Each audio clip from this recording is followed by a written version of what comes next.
नमस्कार। आशुतोष सर की क्लास में आपका स्वागत है। इस वीडियो में 13 अगस्त से 24 अगस्त 2021 के दौरान आयोजित एसएससी सीजीएल 2020 परीक्षा में मैथ्स के अंतर्गत पूछे गए प्रश्नों का सरल और आसान हल दे रहा हूं। यह वीडियो एसएससी की सभी परीक्षाओं के लिए उपयोगी है, अतः इस वीडियो को अंत तक अवश्य देखिएगा। बहुत बहुत धन्यवाद।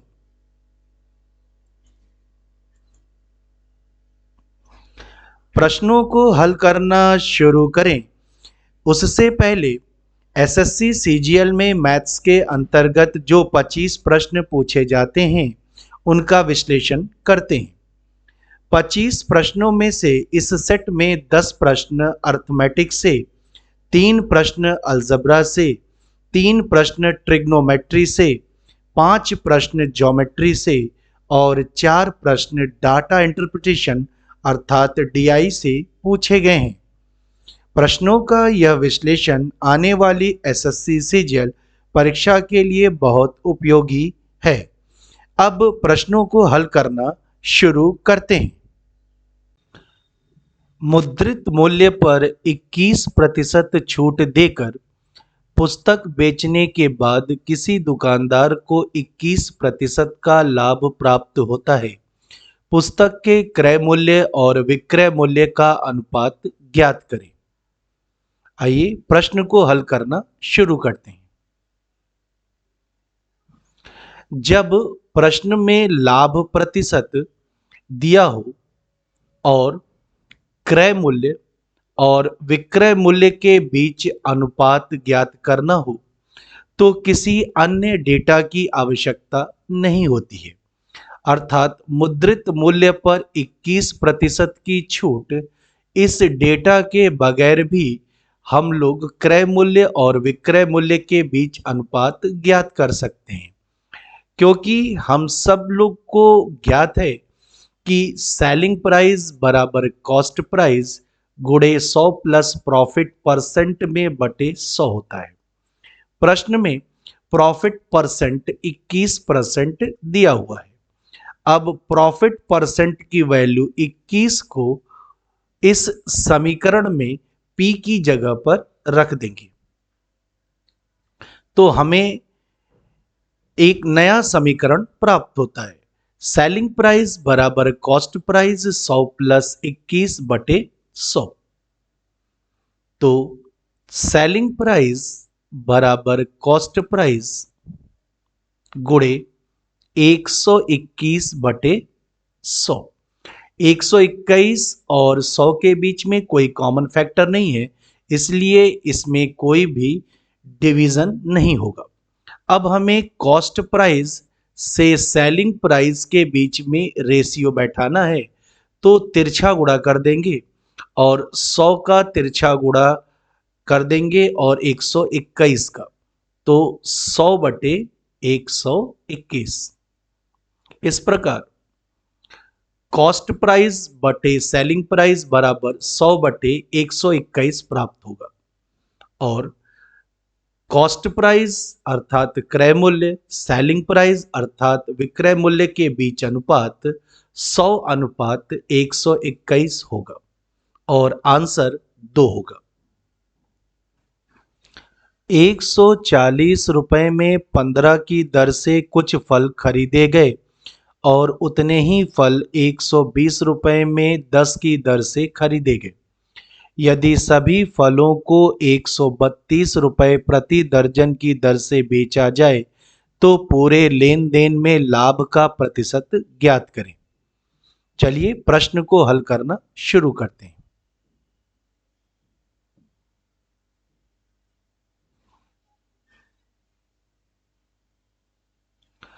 140 रुपए में 15 फल खरीदे गए तो एक फल की कॉस्ट प्राइस होगी 140 बटे 15। इसी प्रकार 120 रुपए में 10 फल खरीदे गए तो एक फल की कॉस्ट प्राइस होगी 120 बटे 10।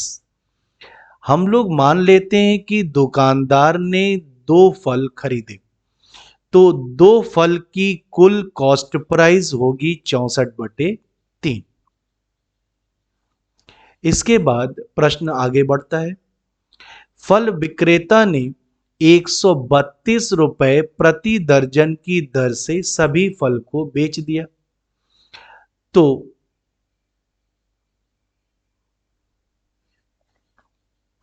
132 रुपए में प्रति दर्जन अर्थात 12 फल को बेचा, तो एक फल की सेलिंग प्राइस कितनी होगी? 132/12। चूंकि हम लोगों ने माना है कि फल विक्रेता ने दो फल को खरीदा, तो फल विक्रेता दो फल को बेचेगा, तो एक फल की सेलिंग प्राइस 132/12, तो दो फल की सेलिंग प्राइस कितनी होगी? 132/12 गुणे 2 बराबर 22। इस प्रकार कह सकते हैं कि फल विक्रेता ने दो फल को 64/3 में खरीदा और दो फल को 22 रुपए में बेचा। तो फल विक्रेता को लाभ रुपए में कितना होगा? तो लाभ रुपए में होता है selling price minus cost price. तो सेलिंग प्राइस 22 रुपए में कॉस्ट प्राइस 64/3 को घटा देंगे, तो 2/3 का लाभ होगा। तो दो फल को 64/3 में खरीदा और 22 रुपए में बेचा। इस प्रकार पूरे लेन देन में 2/3 का लाभ हुआ। तो लाभ प्रतिशत में ज्ञात करना है, तो लाभ प्रतिशत में होता है लाभ रुपए में गुणे 100 बटे कॉस्ट प्राइस। तो लाभ रुपए में 2/3 गुणे 100 बटे कॉस्ट प्राइस, तो कुल कॉस्ट प्राइस 64/3। इसके बाद हम लोग इस फ्रैक्शन को हल कर लेंगे। 25/8 होगा, जिसका मिश्रित भिन्न में मान होगा 3 सही 1/8%। और इस प्रकार हम कह सकते हैं कि फल विक्रेता को पूरे लेन देन में 3 सही 1/8% का लाभ हुआ और हमारा आंसर 1 होगा। एक्स और वाई किसी नदी पर दो बिंदु हैं। बिंदु P और Q सीधी रेखा एक्स वाई को 3 बराबर भागों में विभाजित करते हैं। नदी एक्स वाई के समानांतर बहती है और किसी नाव द्वारा एक्स से क्यू तक और वाई से क्यू तक की यात्रा में लगने वाले समय का अनुपात 4:5 है। धारा की दिशा में नाव की चाल और नदी की धारा की चाल का अनुपात ज्ञात करें। आइए प्रश्न को हल करना शुरू करते हैं।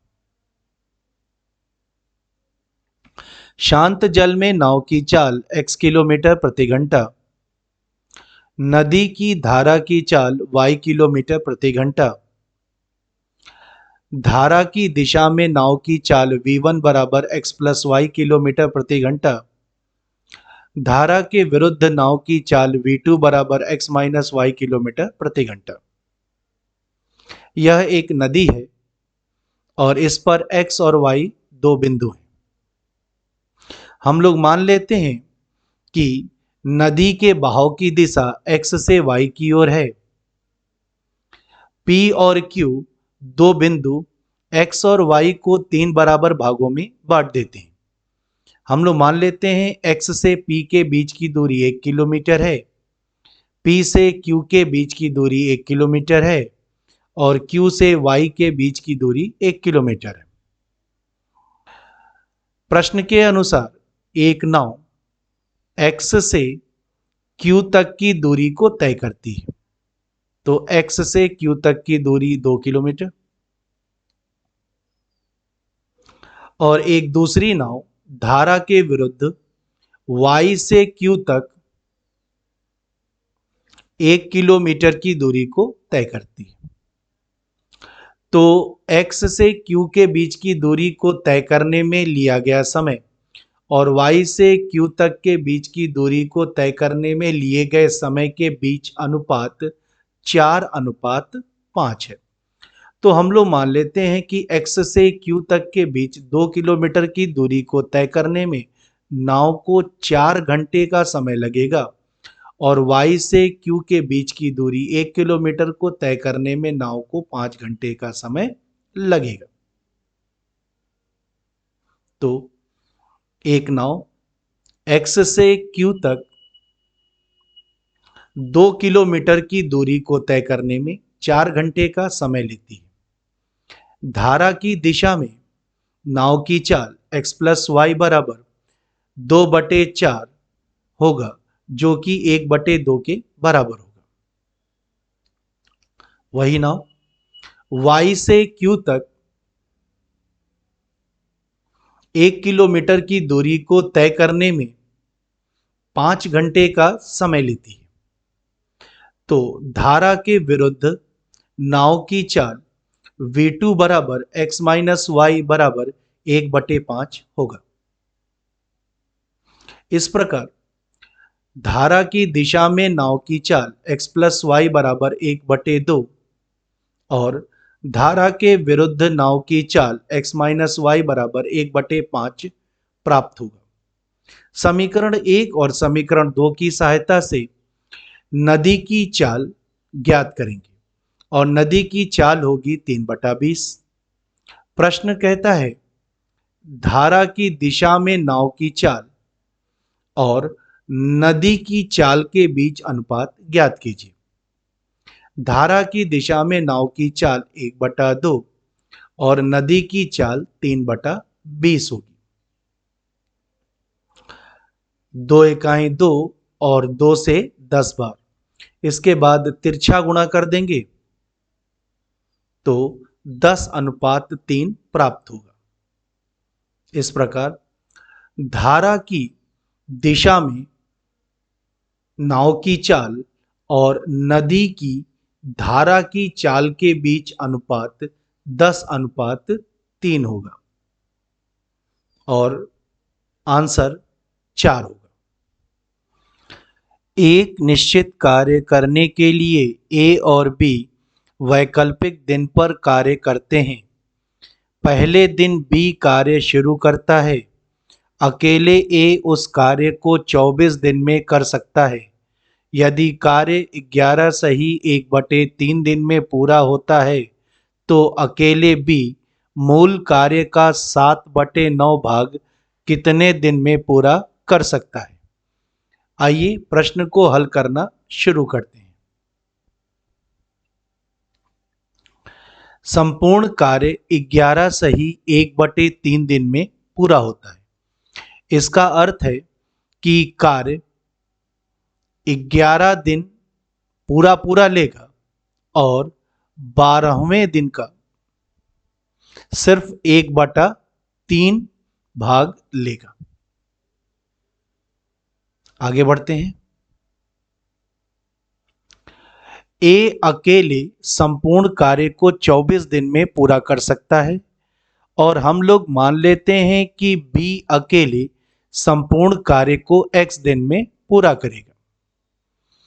ए और बी अल्टरनेट डेज पर काम करते हैं। इसका अर्थ है कि एक दिन में केवल एक व्यक्ति कार्य करेगा। प्रश्न कहता है कि कार्य की शुरुआत बी करता है, तो पहले दिन बी काम करेगा, दूसरे दिन ए काम करेगा, तीसरे दिन बी काम करेगा, चौथे दिन ए काम करेगा, पांचवें दिन बी काम करेगा, छठे दिन ए काम करेगा, सातवें दिन बी काम करेगा, आठवें दिन ए काम करेगा, नौवें दिन बी काम करेगा, 10वें दिन ए काम करेगा और 11वें दिन बी काम करेगा। तो 11 संपूर्ण दिन लगेंगे। 12वें दिन ए काम करेगा, लेकिन ये पूरा दिन नहीं लेगा, सिर्फ 12वें दिन का 1/3 भाग समय लेगा। इस प्रकार ए 5 सही 1/3 दिन तक काम करेगा और बी 6 दिन तक काम करेगा और काम समाप्त हो जाएगा।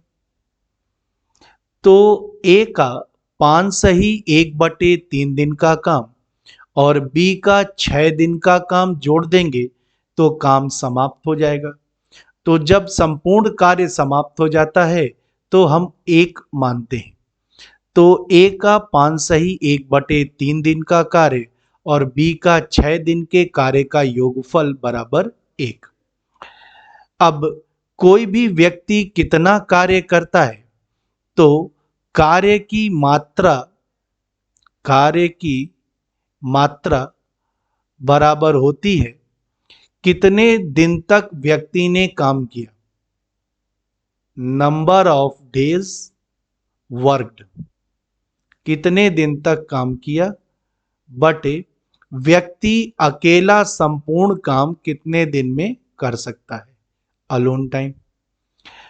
तो ए का 5 सही 1/3 अर्थात 3×5 = 15 और 1 16/3 दिन में कितना काम करेगा, तो 16/3 दिन काम किया बटे ए का अलोन टाइम कितना है, 24।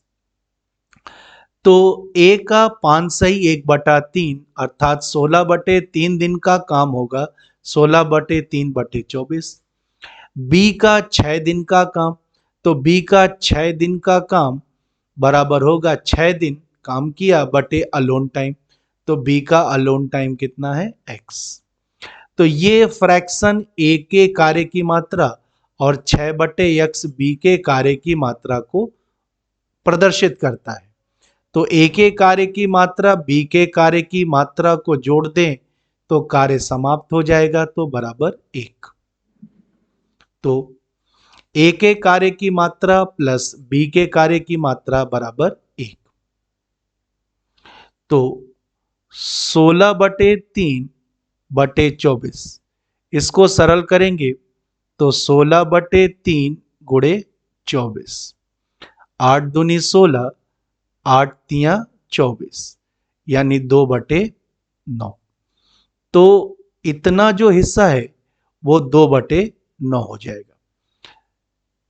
इसके बाद ये इतना हिस्सा 2/9 प्लस 6/x बराबर 1, तो 6/x बराबर होगा 1 - 2/9। तो 6/x बराबर 1 - 2/9 और इसको हल करने पर 7/9। तो 6/x बराबर 7/9। तो x बराबर क्या होगा, 9 गुणे 6/7 यानी बी अकेले संपूर्ण कार्य को 9 गुणे 6/7 दिन में पूरा करेगा। आगे बढ़ते हैं। हम सब जानते हैं कोई भी व्यक्ति W1 काम अगर D1 दिन में करता है तो वही व्यक्ति W2 काम D2 दिन में करेगा। तो अगर B संपूर्ण काम अर्थात एक काम को 9 गुणे 6/7 दिन में करता है तो उसी कार्य का 7/9 भाग काम कितने दिन में करेगा, D दिन में करेगा। ठीक है, तो D बराबर क्या होगा, 9 गुणे 6/7 और 7/9 का तिरछा गुणा कर देंगे तो क्या हो जाएगा, 7/9। तो 9 से 9 कैंसिल, 7 से 7 कैंसिल, तो D उसी कार्य का 7/9 भाग काम 6 दिन में पूरा करेगा। तो D संपूर्ण कार्य का 7/9 भाग काम 6 दिन में पूरा करेगा और इस प्रकार आंसर 4 होगा।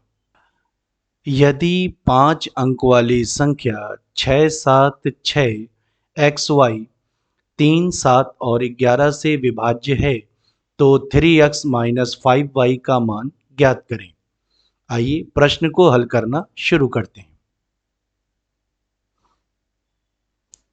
किसी भी संख्या को 11 से विभाजित होने की शर्त है कि संख्या के सम स्थान के अंकों का योगफल और विषम स्थान के अंकों का योगफल के बीच अंतर या तो 0 हो या 11 से विभाजित होने वाली संख्या हो।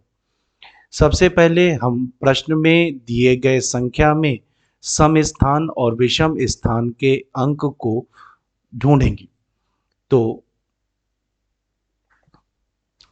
विषम स्थान के अंक होंगे y, 6 और 6 और सम स्थान के अंक होंगे 7 और x। तो 11 से विभाजित होने की शर्त के अनुसार विषम स्थान के अंक और सम स्थान के अंक के योगफल के बीच अंतर 0 या 11 से विभाजित होने वाली संख्या होनी चाहिए। तो हम मान लेते हैं कि विषम स्थान के अंकों का योगफल और सम स्थान के अंकों के योगफल के बीच में अंतर 0 है। इस समीकरण को हल करेंगे तो हमें x माइनस वाई बराबर 5 प्राप्त होगा। x और y का मान सिंगल डिजिट में होगा तो हम लोग ऐसे संभावित जोड़ों की तलाश करेंगे जिनके बीच में अंतर 5 हो। तो ऐसे संभावित जोड़े इस प्रकार से हैं 6-1, 7-2, 8-3, 9-4। x और y की जगह 6-1 या 7-2 या 8-3 या 9-4 रखने पर प्रश्न में दी गई संख्या 6-7-6 xy 11 से विभाजित हो जाएगी। किंतु संख्या को 11 से विभाजित होने के साथ साथ 3 से भी विभाजित होना होगा और 7 से भी विभाजित होना होगा। किसी भी संख्या को 3 से विभाजित होने की शर्त है कि संख्या के अंकों का योगफल 3 से विभाजित हो। तो प्रश्न में दी गई संख्या के अंकों का योगफल 19x प्लस वाई होगा। अब हम लोग 19 प्लस x प्लस वाई में बारी बारी से 6-1 या 7-2 या 8-3 या 9-4 रखेंगे और देखेंगे कि कौन सा जोड़ा 19x प्लस वाई को 3 से विभाजित करने के योग्य बनाता है। तो सबसे पहले 19 प्लस x प्लस वाई में 6 और 1 रखेंगे तो हमें 26 प्राप्त होता है। 26 3 से विभाजित नहीं होता है, अतः 6 और 1 का जोड़ा नहीं होगा। इसके बाद 19 प्लस x प्लस वाई में 7 और 2 रखेंगे तो 28 प्राप्त होगा और 28 3 से विभाजित नहीं होता है, तो हम कह सकते हैं कि 7 और 2 वाला जोड़ा भी नहीं होगा। इसके बाद 19 प्लस x प्लस वाई में एक्स वाई की जगह 9 और 4 को रखेंगे तो 32 प्राप्त होगा। 32 भी 3 से विभाजित नहीं होता है, इस प्रकार 9 और 4 का जोड़ा भी नहीं होगा। इसके बाद 19x प्लस वाई में 8 और 3 को रखेंगे तो 30 प्राप्त होता है और 30 3 से विभाजित होता है। तो इस प्रकार हम कह सकते हैं कि x का मान 8 और y का मान 3 होगा।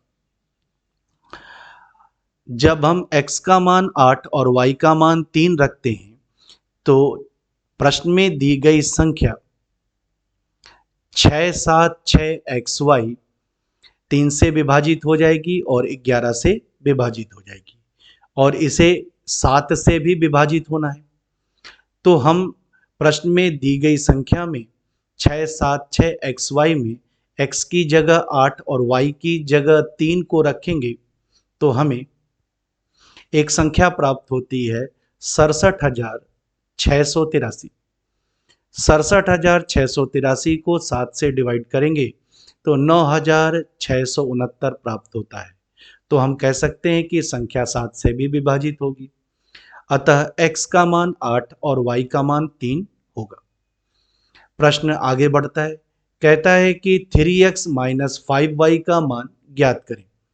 तो 3x माइनस 5y में x और y की वैल्यू को पुट करेंगे। तो x की जगह 8 और y की जगह 3 रखेंगे। तो 3 गुणे 8 24 होगा और 5 गुणे 3 15 होगा और 24 माइनस 15 बराबर 9 होगा। तो 3x माइनस 5y का मान 9 होगा और इस प्रकार हमारा आंसर 1 होगा। 28 संख्याओं का औसत 77 है। पहले 14 संख्याओं का औसत 74 और अंतिम 15 संख्याओं का औसत 84 है। 14वीं संख्या को हटा दिए जाने पर शेष संख्याओं का औसत एक दशमलव स्थान तक सही ज्ञात करें। आइए प्रश्न को हल करना शुरू करते हैं।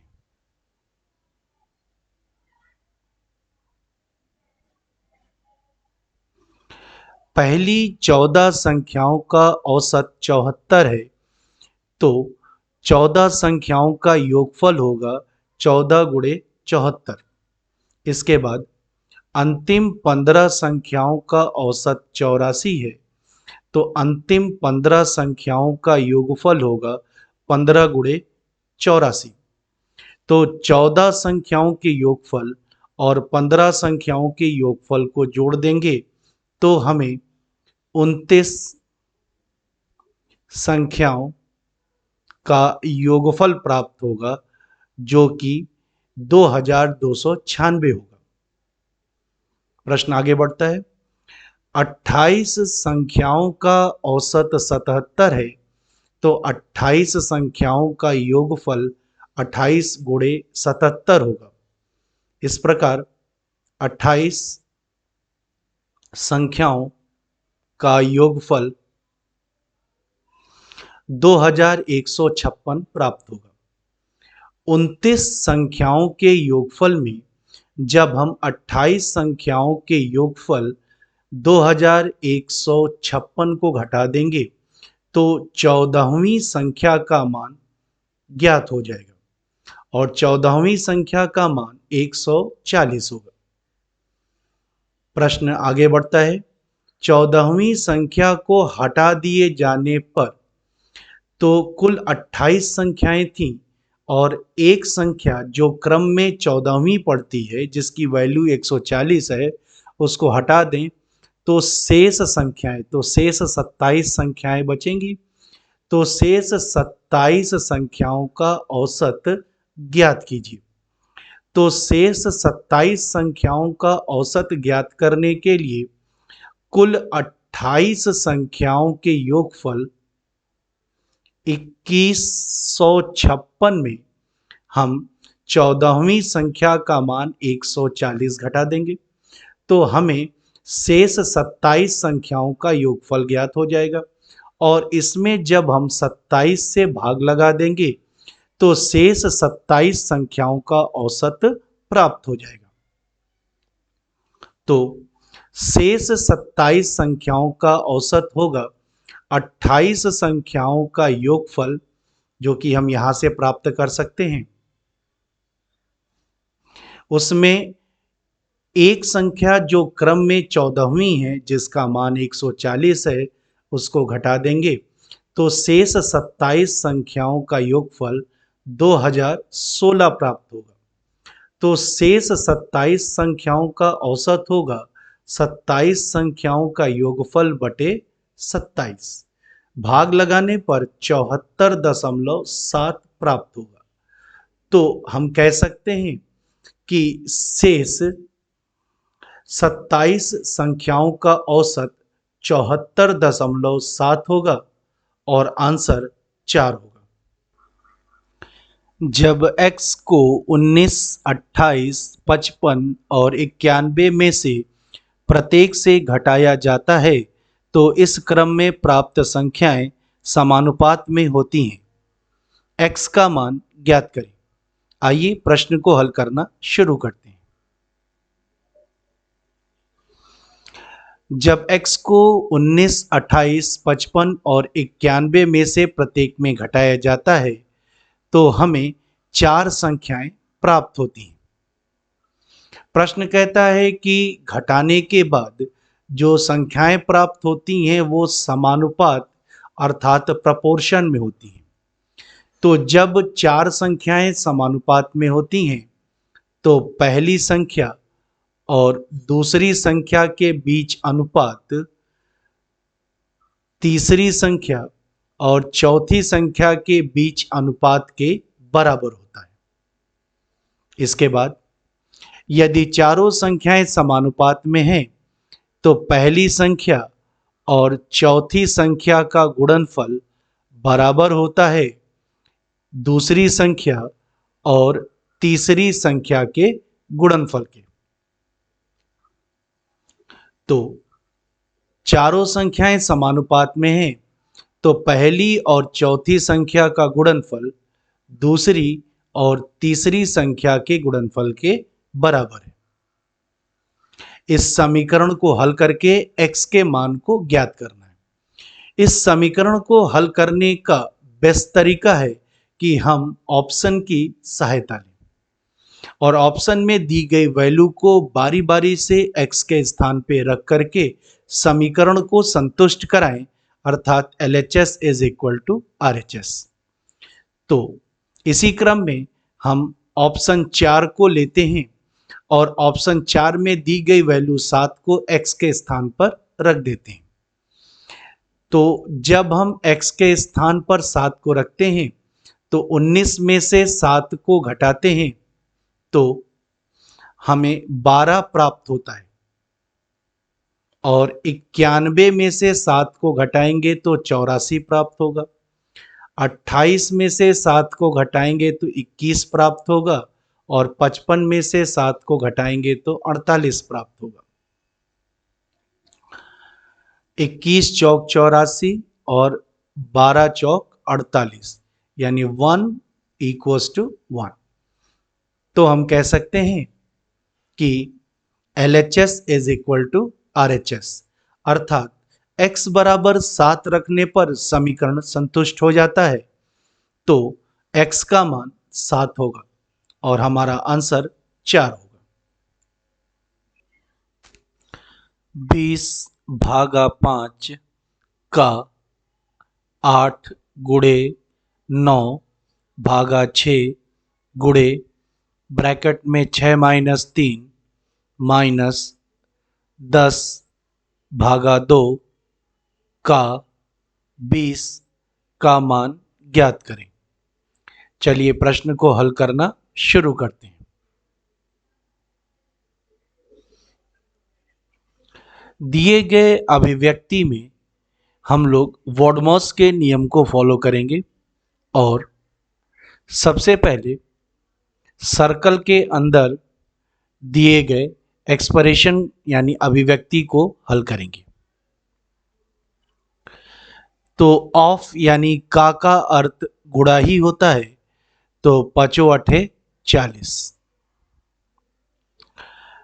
6 में से 3 को घटा देंगे तो 3 और 2 ऑफ माने का मतलब गुणा ही होता है तो 2 गुणे 20 40। इसके बाद अगले एक्सप्रेशन में सर्कल के अंदर जो एक्सप्रेशंस हैं उनको सॉल्व करेंगे। तो 20 भागा 40 तो 20 भागा 40 बराबर होगा 20 बटे 40 बराबर 1 बटे 2। इसके बाद 9 भागा 6 तो 9 बटे 6 3 त्रिका 9 3 दूनी 6 तो 3 बटे 2 और 10 भागा 40 बराबर 10 बटे 40 बराबर 1 बटे 4। तो इस तरह हमें एक नया एक्सप्रेशन मिल गया। अब तीसरे एक्सप्रेशन में हम लोग सर्कल के अंदर के एक्सप्रेशन को सॉल्व करेंगे। तो 3 का 3 में गुणा होगा तो 9/2। इसके बाद इस सर्कल के अंदर सॉल्व करेंगे तो 9/4। तो 9/4 माइनस 1/4। 4 एलसीएम हो जाएगा तो 9 में से 1 को घटा देंगे तो 9 में से 1 घटेगा तो 8/4 और 4 दूना 8। इस तरह दिए गए एक्सप्रेशन का मान 2 होगा और हमारा आंसर 2 होगा। ए की आय बी की आय से 45% अधिक है और सी की आय ए और बी की आय के योगफल से 60% कम है। डी की आय सी की आय से 20% अधिक है। यदि बी और डी की आय के बीच अंतर 13,200 रुपये है तो सी की आय रुपए में ज्ञात करें। आइए प्रश्न को हल करना शुरू करते हैं।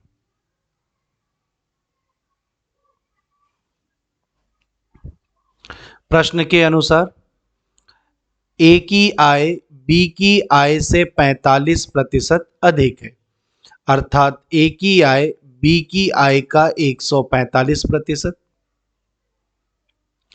और सी की आय ए और बी की आय के योगफल से 60% कम है। सी की आय ए और बी की आय के योगफल से 60% कम अर्थात 40% है। डी की आय सी की आय से 20% अधिक है। डी की आय सी की आय से 20% अधिक अर्थात 120% है। यदि बी और डी की आय के बीच अंतर 13,200 रुपये हो, अर्थात डी की आय और बी की आय के बीच अंतर 13,200 रुपये हो तो सी की आय रुपए में ज्ञात कीजिए।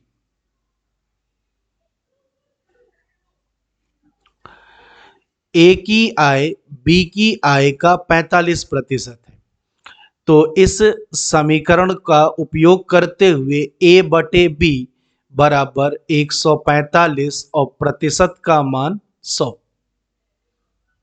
5 से काट देंगे 29 बार और 5 से काटेंगे 20 बार।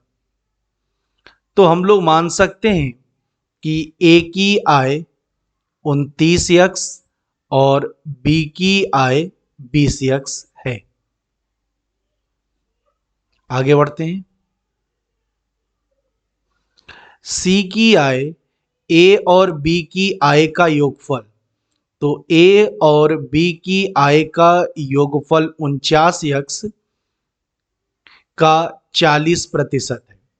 सी की आय ए और बी की आय के योगफल का 40% है। तो ए की आय 29x, बी की आय 20x, तो ए प्लस बी 49x का 40% है। इसके बाद डी की आय सी की आय का 120% है। तो हम लोग सी की जगह सी की वैल्यू को पुट कर देंगे और सी की वैल्यू क्या है 49x गुणे 40। तो सी की जगह हम लोग 49x गुणे 40 रखेंगे गुणे 120।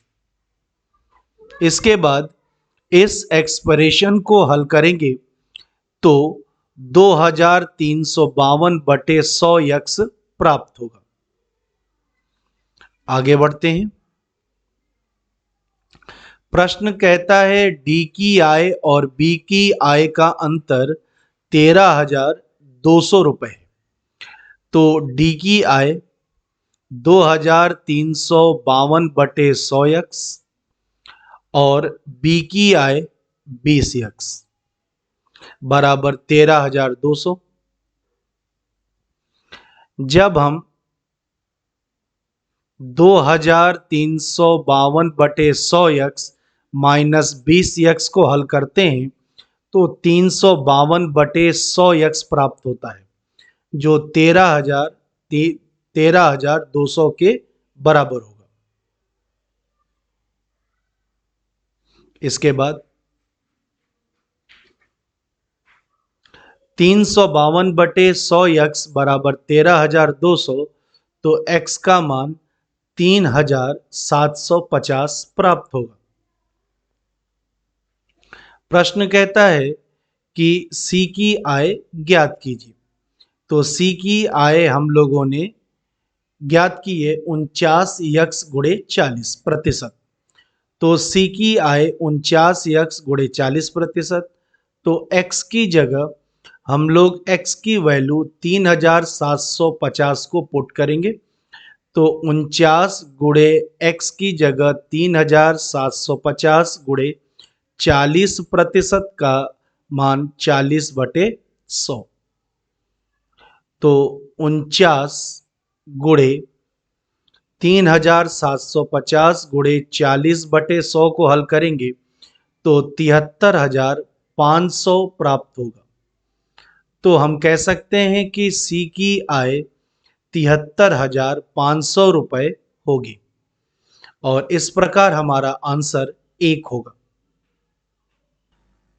यदि ब्याज की गणना 5 मासिक चक्रवृद्धि आधार पर होती है तो प्रति वर्ष 15% की दर से 8,192 रुपये की राशि पर 1/4 वर्ष में प्राप्त चक्रवृद्धि ब्याज रुपए में ज्ञात करें। चलिए प्रश्न को हल करना शुरू करते हैं।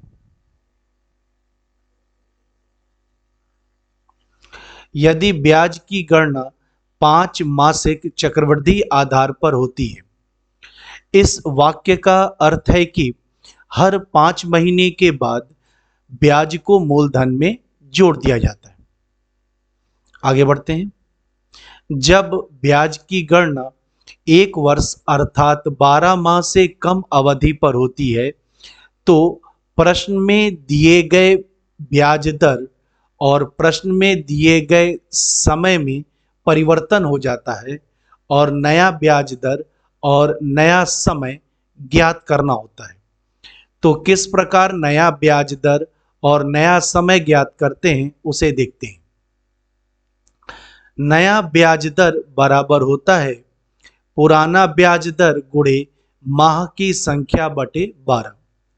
यहाँ पर माह की संख्या का अर्थ है कि जितने माह के बाद ब्याज की गणना होती है उसे हम माह की संख्या कहते हैं, अर्थात माह की संख्या की जगह हम लोग 5 रखेंगे।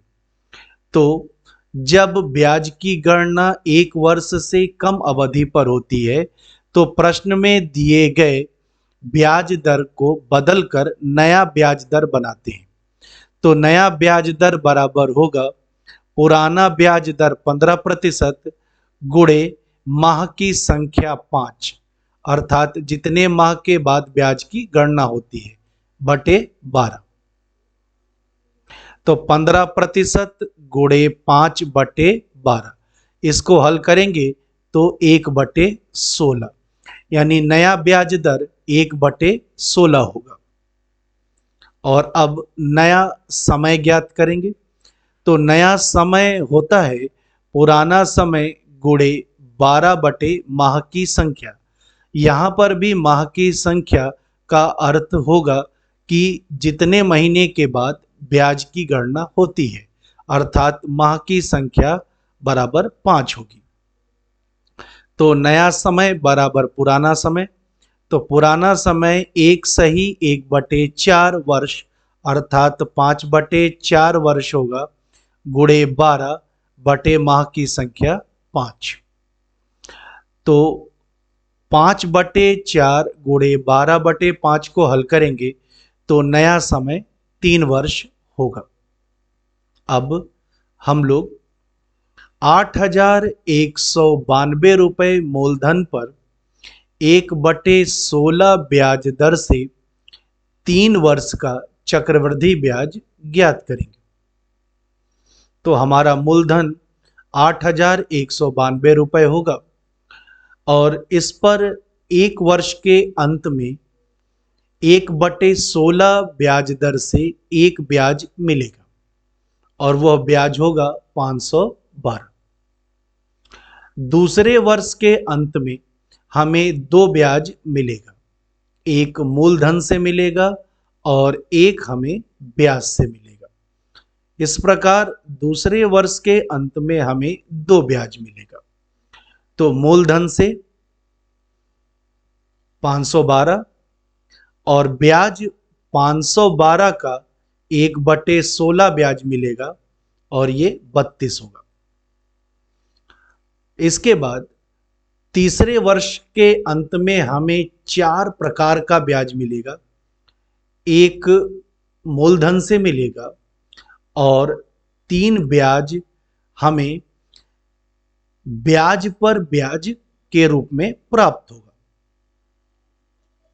तो इस प्रकार मूलधन का 1/16 512, ब्याज 512 का 1/16 32, फिर 512 का 1/16 32 और 32 का 1/16 2। इस प्रकार 3 वर्ष के अंत में हमें जितना भी ब्याज मिला है इसको जोड़ देंगे तो हमें कुल चक्रवृद्धि ब्याज ज्ञात हो जाएगा। तो 3 वर्ष के अंत में हमें जो ब्याज मिलेगा 512 512 512, इसके बाद 32 32 32 और 2। तो इन सभी ब्याज को जोड़ देंगे तो हमें कुल जितना चक्रवृद्धि ब्याज प्राप्त है वो ज्ञात हो जाएगा और कुल चक्रवृद्धि ब्याज 1,634 रुपये प्राप्त होगा और इस प्रकार हमारा आंसर 3 होगा। यदि x प्लस 1/x बराबर 4 है तो x का पावर 5 प्लस 1/x के पावर 5 का मान ज्ञात करें। चलिए प्रश्न को हल करना शुरू करते हैं। कंसेप्ट, x प्लस 1/x बराबर a हो तो x का पावर 5 प्लस 1/x का पावर 5 बराबर a का power 5 minus 5a cube plus 5a होता है। अब प्रश्न में कहा गया है कि यदि x प्लस 1/x बराबर 4 हो तो यहां पर a का मान 4 होगा। तो अब हम लोग x का पावर 5 प्लस 1/x के पावर 5 बराबर a के power 5 minus 5a cube plus 5a में a का मान 4 पुट कर देंगे। इसके बाद 4 का पावर 5 का वैल्यू 1024 होता है, 5 गुणे 4 का क्यूब 320 होता है और 5 गुणे 4 20 होता है। इसके बाद 1024 माइनस 320 प्लस 20 को हल करेंगे तो हमें 724 प्राप्त होता है। तो हम कह सकते हैं कि यदि x प्लस 1/x बराबर 4 हो तो x का पावर 5 प्लस 1/x के पावर 5 का मान 724 होगा और इस प्रकार हमारा आंसर 3 होगा। यदि x प्लस y बराबर 4 और 1/x प्लस 1/y बराबर 16/15 है तो x cube plus y cube का मान ज्ञात करें। चलिए प्रश्न को हल करना शुरू करते हैं।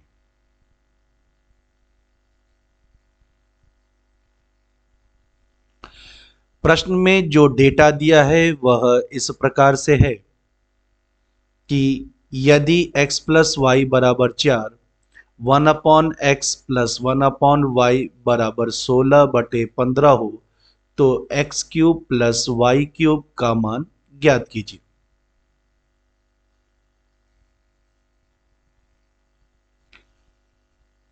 One upon x plus 1/y बराबर 16/15। हम x और y का एलसीएम ले लेंगे xy, तो ऊपर हमें x प्लस वाई प्राप्त होगा। तो x प्लस वाई बटे एक्स वाई बराबर 16/15। एक्स वाई की जगह हम एक्स वाई की वैल्यू 4 को रख देंगे, तो 4/xy बराबर 16/15।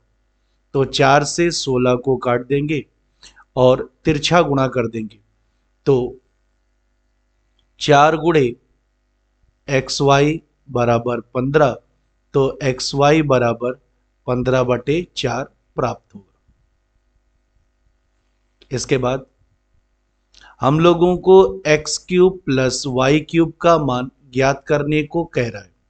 तो हम सब जानते हैं कि x³ प्लस y³ बराबर होता है x प्लस वाई का whole cube minus 3xy x plus y. अब हम लोग x प्लस वाई की जगह इसकी वैल्यू 4 को पुट कर देंगे और xy की जगह इसकी वैल्यू 15/4 को पुट कर देंगे और x प्लस वाई की जगह 4 को पुट कर देंगे, तो हमें एक नया समीकरण प्राप्त होगा। x प्लस वाई की जगह 4 को रख दिया, एक्स वाई की जगह 15/4 को रख दिया और x प्लस वाई की जगह 4 को रख दिया। इसके बाद इसको हल करना शुरू करते हैं। 4 का क्यूब 64 होगा और 4 से 4 कैंसिल होगा, तो 15×3 45। 64 में 45 को घटा देंगे तो 19 प्राप्त होगा। तो x³ प्लस y³ का मान 19 प्राप्त होगा और इस प्रकार हमारा आंसर 2 होगा। यदि 8 ब्रैकेट में x प्लस वाई का होल क्यूब माइनस 27 ब्रैकेट में x माइनस वाई का होल क्यूब बराबर ब्रैकेट में 5y माइनस x दूसरे ब्रैकेट में ax² plus by² plus cxy है, तो a plus b minus c का मान ज्ञात करें। चलिए प्रश्न को हल करना शुरू करते हैं। हम लोग मान लेते हैं कि x बराबर 1 और y बराबर -1 है और दिए गए समीकरण में x और y की वैल्यू को पुट करते हैं। तो x की जगह 1 और y की जगह -1, x की जगह 1 और -y। अब हम इसमें y की वैल्यू को रखेंगे -1, तो माइनस माइनस प्लस हो जाता है, तो +1 हो जाएगा, तो 1 + 1। इसके बाद 5y, तो 5y में 5 × y की वैल्यू -1 बराबर होगा -5 और x की जगह 1 रख देंगे तो -1। इसके बाद ax², तो a गुणे x का मान 1 रख देंगे तो a होगा। by², b गुणे y का मान -1 का होल स्क्वायर, तो बेस माइनस में और पावर इवन में हो तो वैल्यू पॉजिटिव हो जाती है, तो b हो जाएगा। इसके बाद cxy, c गुणे x का मान 1 और y का मान -1, तो -c होगा। इसके बाद समीकरण को हल करते हैं। 1 में से 1 घटेगा तो 0 होगा, तो ये पूरा एक्सप्रेशन 0 हो जाएगा। एक और एक दो, तो 2 का क्यूब 8, तो 27 गुणे 8, -5 -1 -6 और ब्रैकेट में a प्लस बी माइनस सी। इसके बाद माइनस से माइनस कैंसिल हो जाएगा, a प्लस बी माइनस सी बराबर 27 गुणे 8/6 होगा। 3 नवा 27, 3 दूना 6 और 2 चौक 8 और 9 का 4 में गुणा होगा तो 9 चौक 36। तो इस प्रकार a प्लस बी माइनस सी का मान 36 प्राप्त होगा और हमारा आंसर 4 होगा।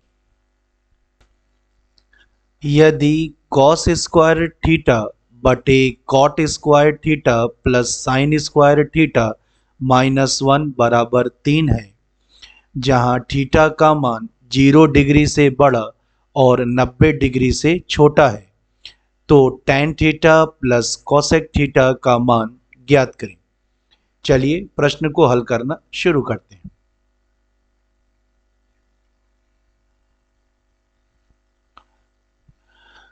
cos स्क्वायर थीटा बटे cot square theta plus sign square theta -1 बराबर 3।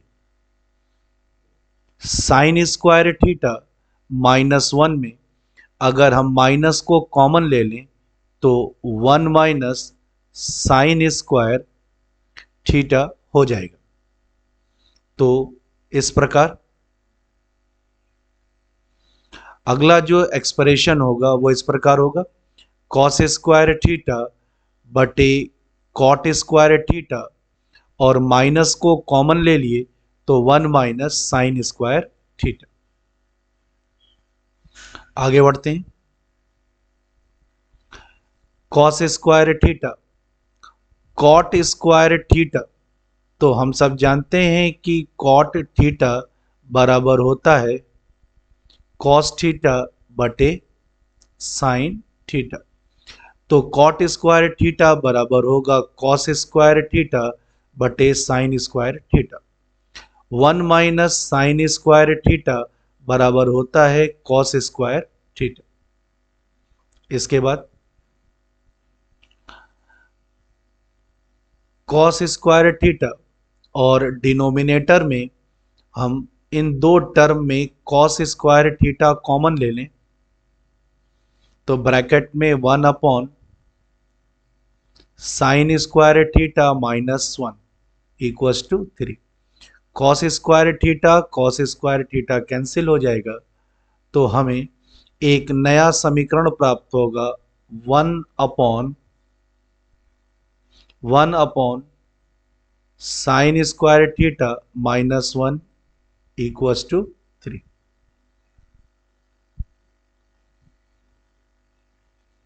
तो 1 upon sine square theta -1 equals to 3। इसके बाद 1 अपॉन साइन स्क्वायर थीटा -1 में साइन स्क्वायर थीटा को एलसीएम ले लेंगे तो 1 माइनस साइन स्क्वायर थीटा, और जब हम इसकी जगह पर इसकी वैल्यू को रखेंगे कि 1 minus sign square theta upon sine square theta, तो डिनोमिनेटर का डिनोमिनेटर पलटकर न्यूमरेटर में चला जाता है। तो sign square theta upon 1 minus sign square theta बराबर 3। Sign square theta 1 minus sign square theta बराबर कॉस स्क्वायर थीटा। हम सब जानते हैं कि साइन थीटा बटे कॉस थीटा बराबर होता है टेन थीटा। तो अगर sign square theta cos square theta होगा तो टेन स्क्वायर थीटा। तो साइन स्क्वायर थीटा बटे कॉस स्क्वायर थीटा बराबर होगा टेन स्क्वायर थीटा बराबर 3। तो टेन थीटा बराबर, तो पावर हटेगा तो √3 हो जाएगा। इसके बाद टेन 60 डिग्री का मान √3 होता है। तो √3 की जगह हम tan 60 डिग्री रख देंगे, तो थीटा का मान 60 डिग्री प्राप्त होगा।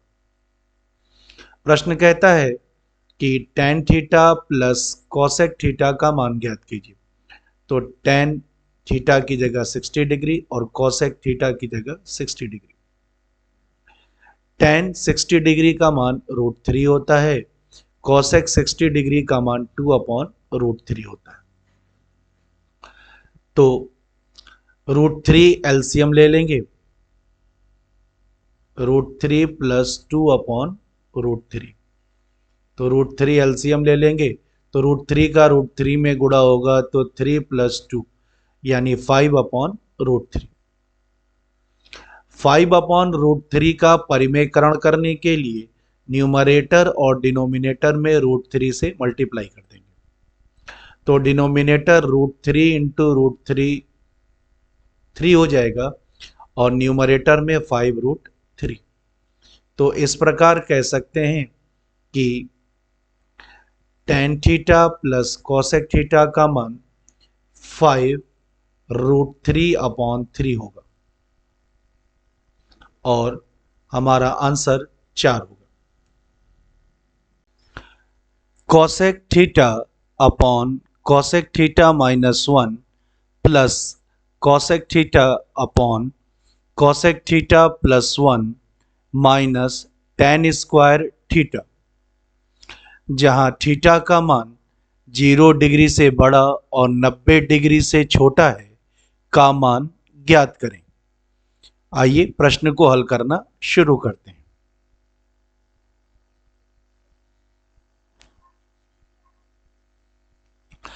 थीटा का मान 0 डिग्री से बड़ा और 90 डिग्री से छोटा होना चाहिए। तो हम लोग मान लेते हैं कि थीटा का मान 45 डिग्री है। अब प्रश्न में दिए गए एक्सप्रेशन में थीटा का वैल्यू 45 डिग्री रख देंगे। तो cosec थीटा की जगह cosec 45 डिग्री, cosec थीटा की जगह cosec 45 डिग्री, cosec थीटा की जगह cosec 45 डिग्री, cosec थीटा की जगह cosec 45 डिग्री और tan स्क्वायर थीटा की जगह tan स्क्वायर 45 डिग्री। इसके बाद cosec 45 डिग्री का मान √2 होता है और tan 45 डिग्री का मान 1 होता है। तो cosec 45 डिग्री की जगह √2 रखेंगे और tan 45 डिग्री का मान 1 रखेंगे, तो हमें ये एक्सप्रेशन प्राप्त होता है। और अब इस एक्सप्रेशन को हल करेंगे तो हम एलसीएम लेंगे। तो एलसीएम होगा √2 - 1 एक ब्रैकेट में और दूसरे ब्रैकेट में √2 + 1। तो √2 - 1 से √2 - 1 कैंसिल हो जाएगा, √2 + 1 का √2 में मल्टीप्लाई होगा, तो √2 + 1। इसी तरीके से √2 + 1 से √2 + 1 कैंसिल हो जाएगा और √2 - 1 का √2 में मल्टीप्लाई होगा, तो √2 - 1। अब √2 का इस ब्रैकेट में मल्टीप्लाई करेंगे तो √2 का √2 में मल्टीप्लाई होगा तो 2 प्राप्त होगा और √2 का 1 में मल्टीप्लाई करेंगे तो √2 प्राप्त होगा। इसके बाद √2 का √2 में मल्टीप्लाई करेंगे तो 2 प्राप्त होगा और √2 का -1 में मल्टीप्लाई करेंगे तो -√2 प्राप्त होगा। इसके बाद +√2 -√2 कैंसिल हो जाएगा और 2 और 2 4 हो जाएंगे। नीचे a - b और a + b होगा, तो a² - b²। √2 का वर्ग 2 और -1 का वर्ग 1 होगा, तो 2 में से 1 जाएगा तो 1, यानी डिनोमिनेटर हमारा 1 हो जाएगा और न्यूमरेटर हमारा 4 हो जाएगा। तो 4/1 में /1 की कोई वैल्यू नहीं होती है, तो 4 - 1 और 4 में से 1 जाएगा 3 होगा। अर्थात cosec theta upon cosec theta minus 1 plus cosec theta upon cosec theta plus 1 minus tan square theta में जब थीटा की वैल्यू 45 रखते हैं तो पूरे एक्सप्रेशन का मान 3 प्राप्त होता है। अब हम लोग दिए गए ऑप्शंस में थीटा की जगह 45 डिग्री का मान रख करके देखते हैं कि किस ऑप्शन की वैल्यू 3 के बराबर होती है। तो हम लोग पहले ऑप्शन को कंसिडर करते हैं, सेक स्क्वायर थीटा प्लस 1। तो थीटा की जगह 45 डिग्री रखेंगे तो सेक 45 डिग्री का मान √2 होता है। तो सेक स्क्वायर 45 डिग्री √2 का होल स्क्वायर प्लस 1। तो √2 का होल स्क्वायर 2 होगा और 2 प्लस 1 3 देगा। तो हम कह सकते हैं कि cosec theta upon cosec theta minus 1 cosec theta plus 1 minus tan square theta sec square theta plus 1 के बराबर होगा। और इस प्रकार हमारा आंसर 1 होगा। Cot 25 degree, cot 35 degree, cot 45 degree, cot 55 degree, cot 65 degree का मान ज्ञात करें। आइए प्रश्न को हल करना शुरू करते हैं। कंसेप्ट, ऐसे कोण जिनका योगफल 90 डिग्री हो उन्हें एक साथ रखते हैं। प्रश्न में कॉट 25 डिग्री और कॉट 65 डिग्री, तो 25 डिग्री और 65 डिग्री का सम 90 डिग्री होता है, तो इन्हें हम एक साथ रखेंगे। और 35 डिग्री और 55 डिग्री का सम 90 डिग्री होता है, तो इन्हें हम एक साथ रखेंगे।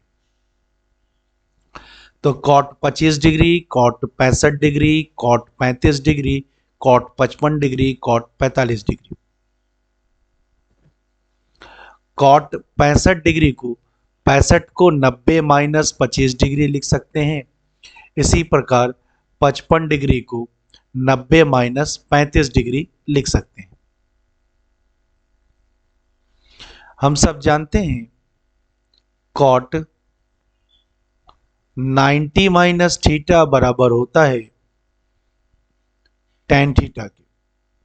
तो कॉट 90 माइनस 25 डिग्री बराबर होगा टेन 25 डिग्री, और कॉट 90 माइनस 35 डिग्री बराबर होगा टेन 35 डिग्री।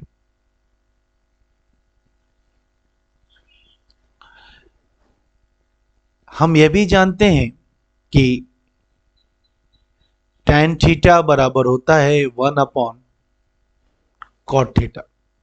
तो टेन 25 डिग्री बराबर होगा 1 अपॉन कॉट 25 डिग्री, और टेन 35 डिग्री बराबर होगा 1 अपॉन कॉट 35 डिग्री।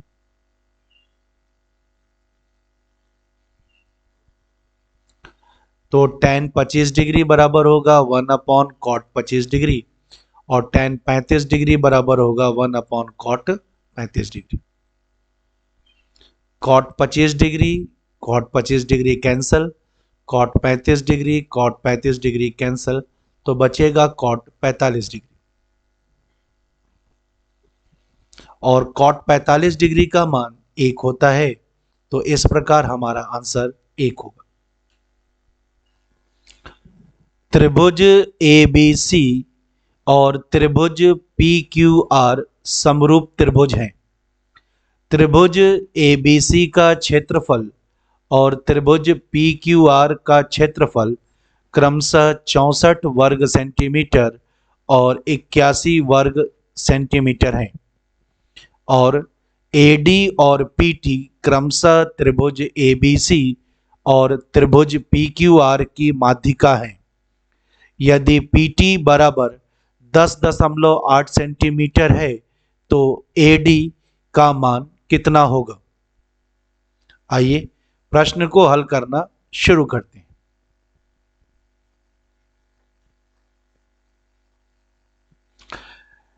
जब दो त्रिभुज समरूप होते हैं, जैसे त्रिभुज एबीसी और त्रिभुज पीक्यूआर समरूप हैं, तो त्रिभुज एबीसी का क्षेत्रफल बटे त्रिभुज पीक्यूआर का क्षेत्रफल बराबर होता है त्रिभुज एबीसी की माध्यिका एडी का वर्ग बटे त्रिभुज पीक्यूआर की माध्यिका पीटी का वर्ग। त्रिभुज एबीसी का क्षेत्रफल 64 वर्ग सेंटीमीटर, त्रिभुज पीक्यूआर का क्षेत्रफल 81 वर्ग सेंटीमीटर। तो एडी बटे पीटी बराबर, तो पावर जब हटता है तो दूसरी तरफ वर्गमूल हो जाता है, अगर स्क्वायर है तो वर्गमूल हो जाता है और अगर क्यूब है तो घनमूल हो जाता है। तो स्क्वायर रूट 64 बटे 81। तो एडी बटे पीटी बराबर अंडर रूट 64 बटे 81 बराबर 8 बटे 9। प्रश्न कहता क्या है कि पीटी का मान 10.8 है, तो एडी का मान ज्ञात कीजिए। तो एडी बराबर 8 गुणे पीटी बटे 9 और पीटी का मान 10.8 प्रश्न में दिया हुआ है। तो जब हम इसको हल करते हैं तो 9 से काटेंगे तो 1.2, तो 8 गुणे 1.2 बराबर 9.6 सेंटीमीटर, यानी माध्यिका एडी का मान 9.6 सेंटीमीटर होगा और हमारा आंसर 3 होगा। चक्रीय चतुर्भुज ए बी सी डी की भुजाएं ए बी और डी सी बढ़ाई जाने पर ई पर मिलती हैं और भुजाएं ए डी और बी सी बढ़ाई जाने पर एफ पर मिलती हैं। यदि एंगल ए डी सी बराबर 78 डिग्री और एंगल बी ई सी बराबर 52 डिग्री है तो एंगल ए एफ बी का माप ज्ञात करें। आइए प्रश्न को हल करना शुरू करते हैं। चक्रीय चतुर्भुज वह चतुर्भुज होता है जिसके शीर्षों से होकर एक वृत्त गुजरती है। जैसे चतुर्भुज ए बी सी डी के शीर्ष ए बी सी और डी। चतुर्भुज ए बी सी डी के शीर्ष ए बी सी डी से होकर एक वृत्त गुजर रही है, तो हम कह सकते हैं कि ए बी सी डी एक चक्रीय चतुर्भुज है। प्रश्न कहता है कि चक्रीय चतुर्भुज में angle A D C, angle A D C का माप 78 डिग्री है। तो एंगल ए डी सी का माप 78 डिग्री है। चक्रीय चतुर्भुज ए बी सी डी की भुजा ए बी को ई बिंदु तक बढ़ाया जाता है। तो किसी भी चक्रीय चतुर्भुज की किसी भी भुजा को अगर आगे की तरफ बढ़ाएंगे तो ये जो बाह्य कोण है बी ई बी सी, चक्रीय चतुर्भुज के भीतर एंगल बी के विपरीत कोण डी के बराबर होगा। तो हम कह सकते हैं कि किसी भी चक्रीय चतुर्भुज की किसी भी भुजा, जैसे ए बी को ई तक बढ़ाया गया तो कोण ई बी सी बाह्य कोण अपने भीतर के विपरीत कोण डी के बराबर होगा, अर्थात कोण ई बी सी का मान 78 डिग्री होगा। अब चक्रीय चतुर्भुज की भुजा डीसी को ई तक बढ़ाया जाता है। प्रश्न कहता है कि एंगल बी ई सी का मान 52 डिग्री है।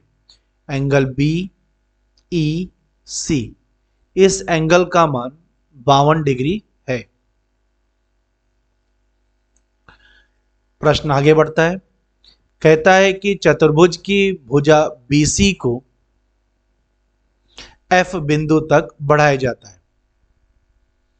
तो त्रिभुज बी ई सी की भुजा BC को F बिंदु तक बढ़ाया जाता है, हम ऐसा कह सकते हैं। तो यहां पर एक बाह्य कोण का निर्माण होता है।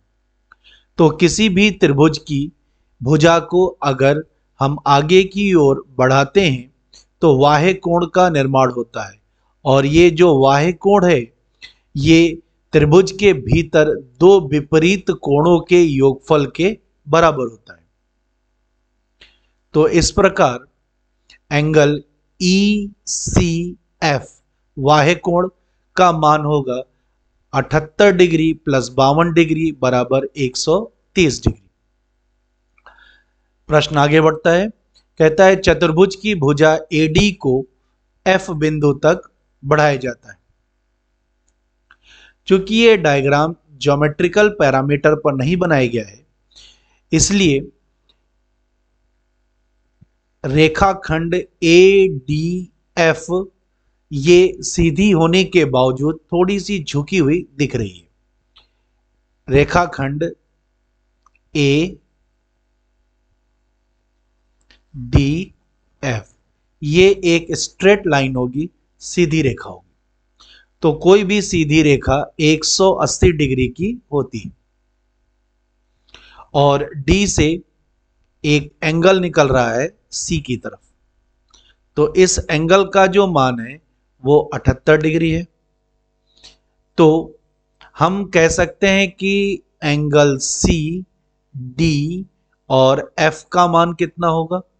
तो 180 डिग्री में 78 डिग्री को घटा देंगे तो एंगल CD और F का मान ज्ञात हो जाएगा। तो एंगल CDF का मान होगा 180 डिग्री माइनस 78 डिग्री बराबर 102 डिग्री। अब हम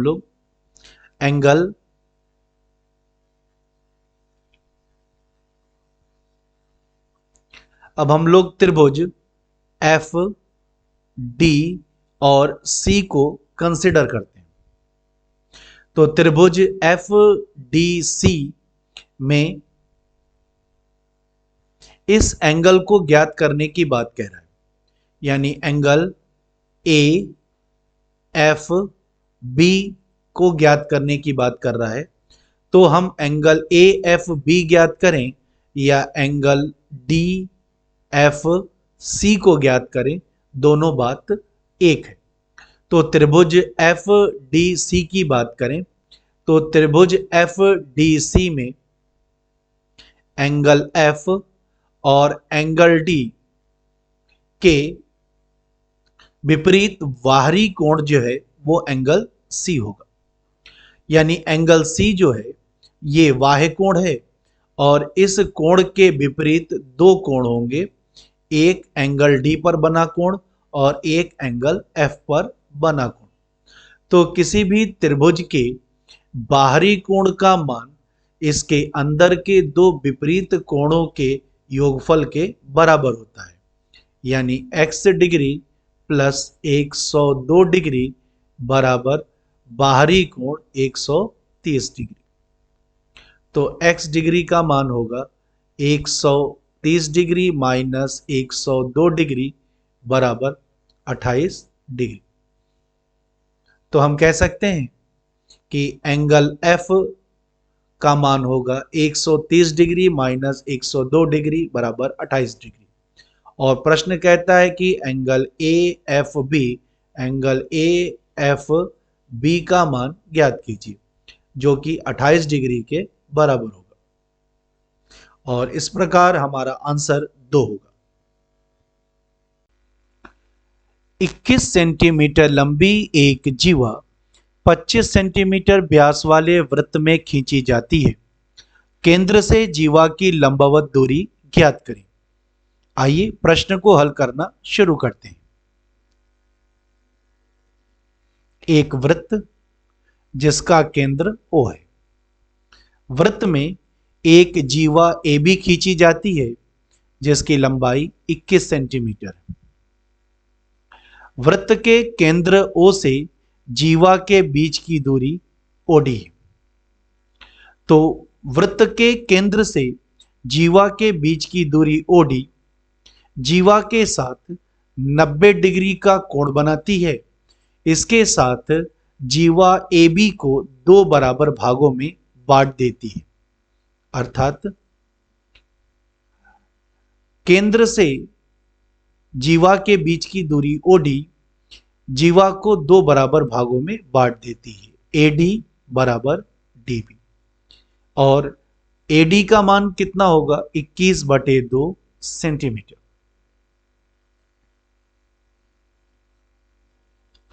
इसके बाद बिंदु ए को ओ से मिला देते हैं। तो ए ओ वृत्त की त्रिज्या होती है। वृत्त का व्यास 25 सेंटीमीटर दिया है, तो वृत्त की त्रिज्या 25/2 सेंटीमीटर होगी।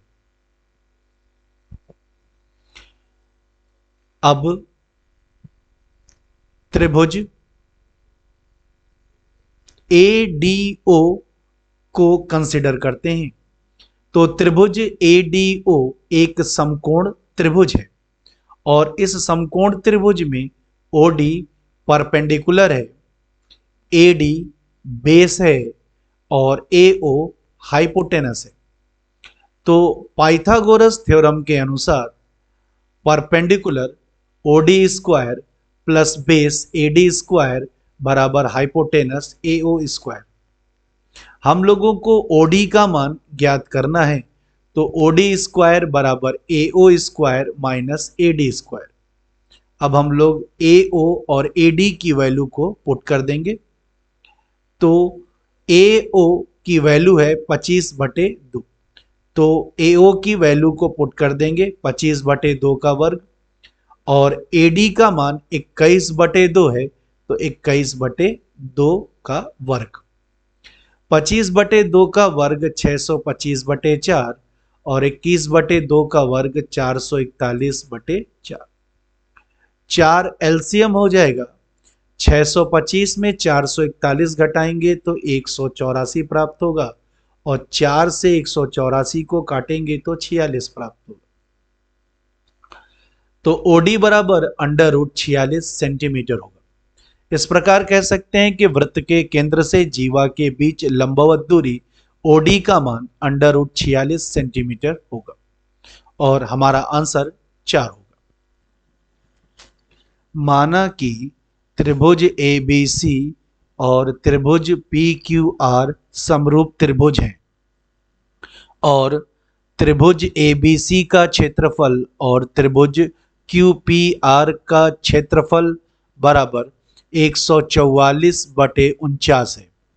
यदि ए बी बराबर 12 सेंटीमीटर, बी सी बराबर 7 सेंटीमीटर और ए सी बराबर 9 सेंटीमीटर है, तो पी आर का मान सेंटीमीटर में ज्ञात करें।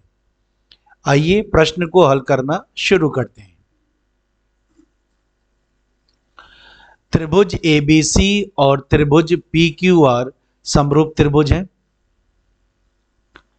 त्रिभुज एबीसी की भुजा AB और त्रिभुज PQR की भुजा PQ संगत भुजा होगी। संगत भुजा का अर्थ होता है एक जैसी स्थिति पर स्थित भुजा। जैसे त्रिभुज ABC में भुजा AB लेफ्ट में है, तो त्रिभुज PQR में भुजा PQ लेफ्ट में है। इसी प्रकार BC भुजा आधार पर है और त्रिभुज PQR में QR भुजा आधार पर है, तो ये दोनों भुजाएं संगत भुजाएं कहलाएंगी। इसी प्रकार त्रिभुज ABC में भुजा AC और त्रिभुज PQR में भुजा PR राइट में है, तो ये दोनों भुजाएं संगत भुजाएं कहलाएंगी। तो त्रिभुज ABC और PQR में AB और PQ संगत भुजा है, BC और QR संगत भुजा है, AC और PR संगत भुजा है। कॉरस्पॉन्डिंग साइड्स इंग्लिश में बोलते हैं। त्रिभुज एबीसी में संगत भुजा AC बराबर 9 सेंटीमीटर है। तो प्रश्न कहता है कि AC की संगत भुजा PR का मान ज्ञात कीजिए। एक कंसेप्ट, जब दो त्रिभुज समरूप होते हैं तो दोनों त्रिभुज के क्षेत्रफल के बीच अनुपात उनकी संगत भुजाओं के वर्गों के बीच अनुपात के बराबर होता है। अर्थात त्रिभुज ABC का क्षेत्रफल बटे त्रिभुज PQR या QPR का क्षेत्रफल बराबर त्रिभुज ABC की भुजा AC का वर्ग और त्रिभुज QPR की संगत भुजा PR का वर्ग। तो AC बटे PR बराबर, तो जब पावर ट्रांसफर होता है तो स्क्वायर है तो दूसरी तरफ स्क्वायर रूट हो जाता है। तो AC बटे PR बराबर स्क्वायर रूट क्षेत्रफल त्रिभुज ABC बटे क्षेत्रफल त्रिभुज QPR।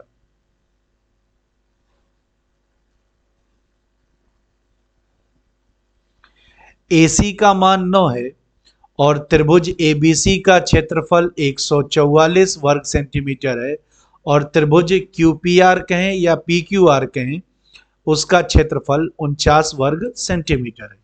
144 का वर्गमूल 12 और 49 का वर्गमूल 7 होगा।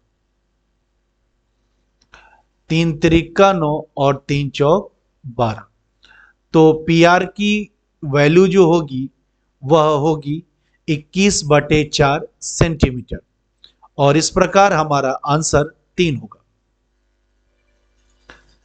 एक समचतुर्भुज की प्रत्येक भुजा की लंबाई 13 सेंटीमीटर तथा इसके एक विकर्ण की लंबाई 24 सेंटीमीटर है। समचतुर्भुज का क्षेत्रफल वर्ग सेंटीमीटर में ज्ञात करें। चलिए प्रश्न को हल करना शुरू करते हैं। समचतुर्भुज ABDE। समचतुर्भुज की प्रत्येक भुजा बराबर होती है।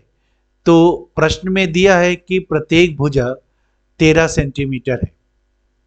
समचतुर्भुज के दोनों विकर्ण असमान होते हैं। तो पहला विकर्ण D1 24 सेंटीमीटर है। दूसरा विकर्ण D2 इसकी लंबाई नहीं दी है तो हम लोग मान लेते हैं कि दूसरे विकर्ण की लंबाई 2x सेंटीमीटर है। दोनों विकर्ण C बिंदु पर एक दूसरे को काटते हैं। समचतुर्भुज के दोनों विकर्ण जिस बिंदु पर एक दूसरे को काटते हैं वहां पर 90 डिग्री का कोण बनता है। इसके साथ ही एक विकर्ण दूसरे विकर्ण को 2 बराबर भागों में बांट देता है। तो AC पहले विकर्ण 24 का आधा होगा अर्थात 12 सेंटीमीटर। BC दूसरे विकर्ण का आधा होगा अर्थात x सेंटीमीटर। त्रिभुज A, B और C एक समकोण त्रिभुज है जिसमें AC को परपेंडिकुलर मान लें, BC को बेस मान लें तो AB हाइपोटेनस होगा। तो समकोण त्रिभुज ABC में perpendicular AC square plus base BC square बराबर हाइपोटेनस AB स्क्वायर। इसकी वैल्यू को रखते हैं तो AC स्क्वायर की जगह 12 का वर्ग, BC स्क्वायर की जगह x का वर्ग और AB स्क्वायर की जगह 13 का वर्ग। तो x स्क्वायर बराबर 13 का वर्ग 169 माइनस 12 का वर्ग 144। तो 169 में 144 घटाएंगे तो 25। तो x स्क्वायर बराबर 25, तो x का मान 5 होगा। तो हम कह सकते हैं कि समचतुर्भुज के पहले विकर्ण की लंबाई 24 सेंटीमीटर और दूसरे विकर्ण की लंबाई को 2x माने थे और x का मान 5 हो गया। तो दूसरे विकर्ण की लंबाई 2x यानी 2 गुणे 5 बराबर 10 सेंटीमीटर होगा। किसी भी समचतुर्भुज का क्षेत्रफल होता है 1/2 गुणे विकर्णों का गुणनफल अर्थात 1/2 गुणे D1 गुणे D2। तो D1 की जगह हम 24 सेंटीमीटर और D2 की जगह 10 सेंटीमीटर रख देंगे। तो 1/2 गुणे 24 गुणे 10। तो 2 से 24 को काटेंगे 12 बार। तो समचतुर्भुज ए बी डी ई का क्षेत्रफल 120 वर्ग सेंटीमीटर होगा और इस प्रकार हमारा आंसर 3 होगा। दी गई तालिका का अध्ययन करें और प्रश्न का उत्तर दें। जो तालिका दी गई है उस तालिका का हेडिंग है 2018 के पहले 6 महीने के दौरान ए बी सी डी और ई डीलरों द्वारा बेची गई कारों की संख्या। तो आइए दिए गए टेबल का इंटरप्रिटेशन यानी व्याख्या करते हैं। तो 6 महीना यानी जनवरी, फरवरी, मार्च, अप्रैल, मई और जून के दौरान ए, बी, सी, डी और ई डीलरों द्वारा बेची गई कारों की संख्या को इस टेबल में दिखाया गया है। जैसे ए डीलर द्वारा जनवरी में बेची गई कारों की संख्या 620 है।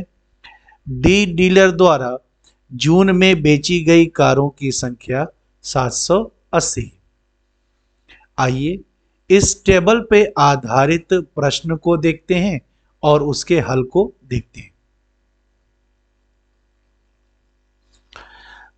तो प्रश्न इस प्रकार से है, यदि जुलाई 2018 में डीलर डी द्वारा कारों की बिक्री उतने प्रतिशत ही बढ़ी जितनी जून 2018 में पिछले महीने की तुलना में बढ़ी थी, तो जुलाई 2018 में डीलर डी द्वारा बेची गई कारों की संख्या कितनी है।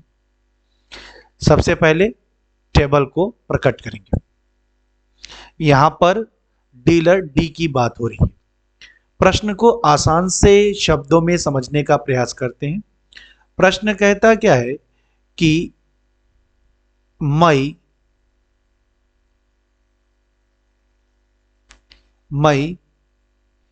की तुलना में जून में बेची गई कारों की संख्या में जितने प्रतिशत की वृद्धि हुई, मान लेते हैं x प्रतिशत की वृद्धि हुई, तो उतने ही प्रतिशत की वृद्धि जुलाई में पिछले महीना की तुलना में होगा। तो जुलाई का पिछला महीना क्या होता है? जून। तो जून से जुलाई में बेची गई कारों की संख्या में भी x प्रतिशत की वृद्धि होगी। तो सबसे पहले हम लोग देखेंगे कि डीलर डी द्वारा मई में बेची गई कारों की संख्या 600 है और जून में बेची गई कारों की संख्या 780 है। तो मई की तुलना में जून में कार की बिक्री में कितने प्रतिशत की वृद्धि हुई? उतने ही प्रतिशत की वृद्धि जून से जुलाई में भी होगी। तो मई की तुलना में जून में कारों की बिक्री में हुई वृद्धि का प्रतिशत होगा जून में बेची गई कार माइनस मई में बेची गई कार। किसकी तुलना में? मई में बेची गई कार की तुलना में निकालना है, तो मई में गुणे 100%। तो जून में बेची गई कार डी डीलर द्वारा 780 है और मई में 600 है। तो 780 माइनस 600 बटे 600 गुणे 100 बराबर 30%। अर्थात डीलर डी द्वारा जून में बेची गई कारों की संख्या में मई की तुलना में 30% की वृद्धि हुई।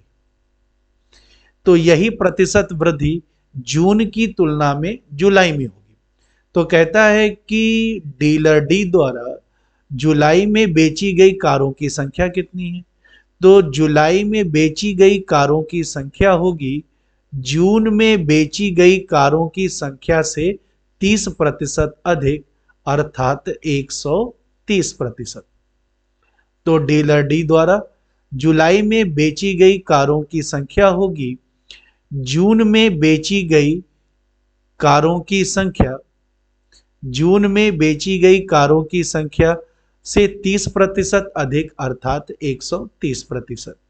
तो 780 का 130% 1014 होगा।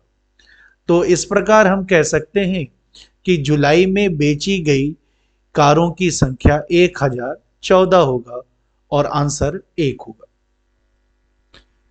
दी गई तालिका का अध्ययन करें और प्रश्न का उत्तर दें। तो दिए गए टेबल की हेडिंग है 2018 के पहले 6 महीने के दौरान ए बी सी डी और ई डीलरों द्वारा बेची गई कारों की संख्या, अर्थात जनवरी, फरवरी, मार्च, अप्रैल, मई और जून में ए, बी, सी, डी और ई डीलरों द्वारा बेची गई कारों की संख्या को यह टेबल प्रदर्शित करता है। आइए इस टेबल पे आधारित प्रश्न को और उसके हल को देखते हैं।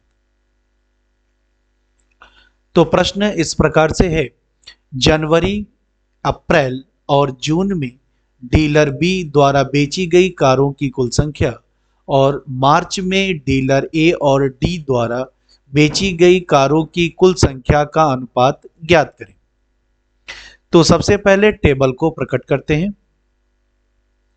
जनवरी, अप्रैल और जून में डीलर बी द्वारा बेची गई कारों की संख्या 600 प्लस 580 प्लस 620 बराबर 1800 होगी और मार्च में डीलर ए और डी द्वारा बेची गई कारों की कुल संख्या 628 प्लस 722 बराबर 1350 होगा।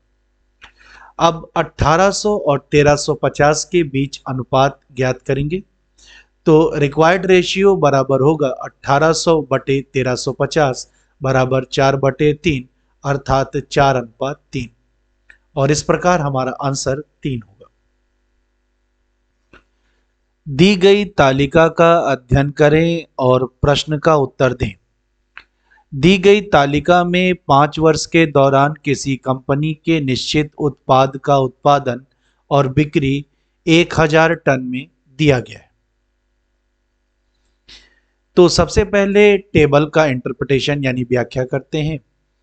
जैसे वर्ष 2015 में कंपनी का उत्पादन 1250 और बिक्री 1000 और ये सब आंकड़े 1000 टन में दिए गए। आइए इस पर आधारित प्रश्न और उसके हल को देखते हैं। प्रश्न इस प्रकार से है, किन वर्षों में बिक्री यानी सेल उत्पादन के 90% से अधिक है। किन वर्षों में बिक्री अर्थात सेल उत्पादन यानी प्रोडक्शन के 90% से अधिक है। तो टेबल को प्रकट करते हैं।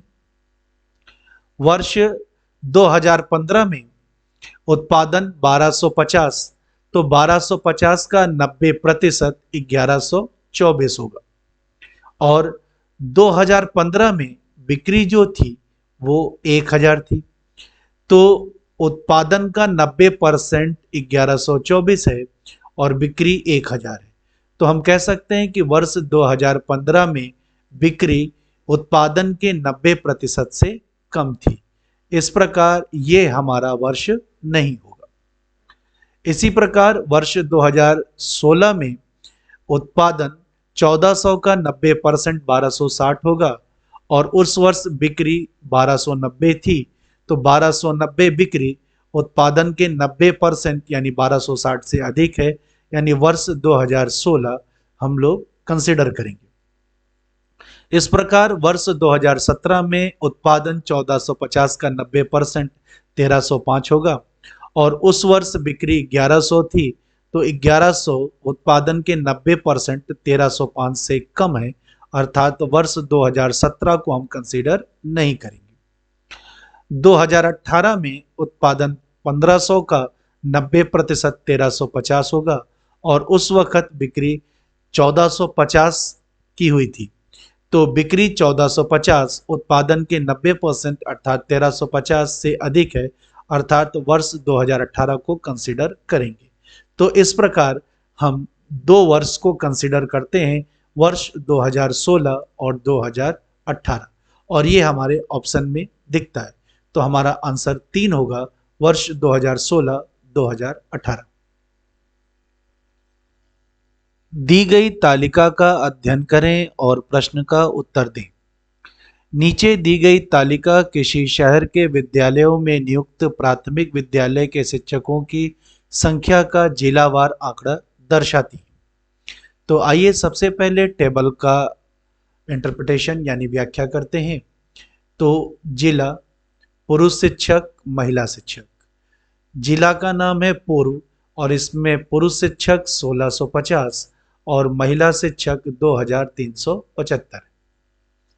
इस टेबल पे आधारित प्रश्न और उसके हल को देखते हैं। प्रश्न इस प्रकार से है, शहर में पुरुष शिक्षकों की संख्या का महिला शिक्षकों की संख्या से अनुपात ज्ञात करें। तो सबसे पहले टेबल को प्रकट करते हैं। तो शहर में कुल पुरुष शिक्षकों की संख्या 5865 होगी और शहर में महिला शिक्षकों की संख्या 8490 होगी। अब हम लोग 5865 और 8490 के बीच में अनुपात ज्ञात करेंगे। तो रिक्वायर्ड रेशियो होगा 5865 बटे 8490, जो कि 391/566 के बराबर होगा। तो इस प्रकार कह सकते हैं कि शहर में कुल पुरुष शिक्षकों की संख्या का महिला शिक्षकों की संख्या से अनुपात 391/566 होगा और हमारा आंसर 4 होगा। इस वीडियो को देखने के लिए बहुत बहुत धन्यवाद। आशुतोष सर की क्लास की अगली वीडियो को अवश्य देखिएगा। आशुतोष सर की क्लास आपके उज्जवल भविष्य की प्रार्थना करता है। बहुत बहुत धन्यवाद। Many thanks for watching this video.